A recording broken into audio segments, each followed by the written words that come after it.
So it's no mystery, all the crazy stuff that's going on in the world as far as the election that we have coming up, this being election year, the debates that we're seeing, half of the world being on one side, the other half of the world being on the other side, people at odds against each other. Well, when it comes to Republican, Democrat, what you're doing, who you believe in, where you're voting, all this crazy, everything that's going on, it's a little wacky right now. The biggest question of all is, should Christians be involved? Is it okay for Christians to have a standpoint? I've seen Christian podcasters come out and speak on the topic, and some people in their audiences hating it, being upset, being mad about it, saying Christians should have no responsibility dealing with politics, anything of that nature.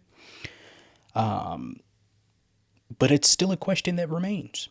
Should Christians be involved in this? Should we have an opinion? What should we be focusing on?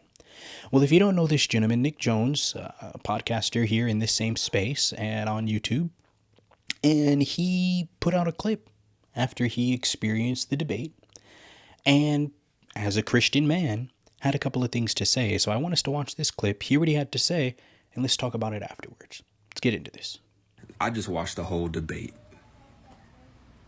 I think I don't even want to vote. It's kind of what I'm feeling like. You know, I don't.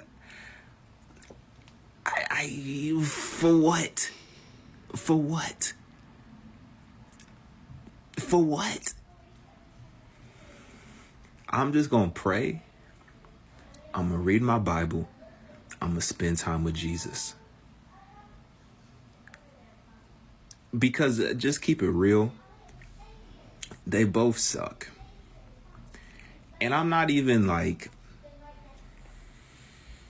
if I had to vote, if somebody put a gun to my head and said, you know what I'm saying?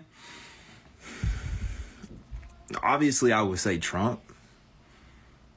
Because there's no way I could vote for Biden ever. It's not happening. But for me to really go out of my house, get in my car, drive to the site to go vote,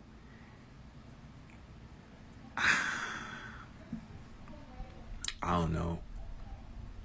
Maybe I'm tripping. I'm just gonna be rocking with Jesus. I'm gonna watch it unfold. I'm gonna be chilling with Jesus because that was ridiculous. There you have it from Nick Jones, man. And I kind of subscribe to that same understanding, man. That same belief, that same viewpoint. It's tough, you know what I mean, when you're just watching it, if you did watch the debate and experience it, and if you keep up with politics, or even if you don't, just even some of the clips and just some of the things that you can catch up on just from being on the internet, you can see that there's a lot of craziness going on. A lot of disagreement, a lot of fighting, bickering, and it just kind of looks like play school all over again. Just childish, and in a lot of areas, we could be honest about that.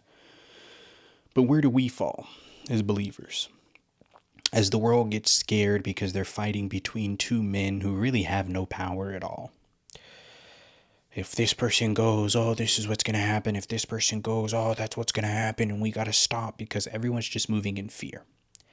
And when you think about politics and you think about the way that the world is ran, of course, people are going to operate off of fear. Of course, the politicians are going to want you to operate off of fear, because when people operate off of fear and anger, typically their common sense radar, if you will, it doesn't go off. It's just silence. So you end up start to make bad decisions. You end up starting to make impulsive, rash decisions at that. And that's kind of where they want you to be in this situation, is to respond off of fear. So everyone is using the fear factor, all the politicians. Oh, you're going to be afraid of this. Oh, this is going to happen. You're going to be afraid of that. Oh, don't let this happen. Oh, because they're trying to do this to you guys. Your vote matters. You guys got to get out and vote, because if you don't, they're going to take this away from you and they're going to do all these terrible things to you. They don't have that much power. Where do the Christians lie in all this? Well, thank God we have a separation of church and state. So there's really nothing they can do to the church, and there's nothing they can do to us. And furthermore than that, thank God that we have Jesus Christ, who's always working for us as an advocate and who's always protecting us and looking out for us day in and day out. And if you have that relationship and you've accepted him as your Lord and Savior, well, you can step onto the side where I'm at, where I really just do not concern myself deeply with this stuff, because I believe that no matter what the president is, no matter who's in charge, no matter who's the leader, I serve a God who is all powerful, who is all knowing. And that's the place that I believe that Christians should be at. Because it's easy to get into the bickering. I'm seeing a lot of believers get into bickering with other believers on political matters. And it's like, although what's going on in the world, this stuff is important. I'm not saying turn a blind eye to it. Absolutely not. This stuff is important. But we don't have to make it our entire life to the point where we're making decisions out of fear, where we're operating in fear, where we're fighting and bickering and debating with any and everyone around us, causing division. You see, our Constitution clearly states that it's we the people.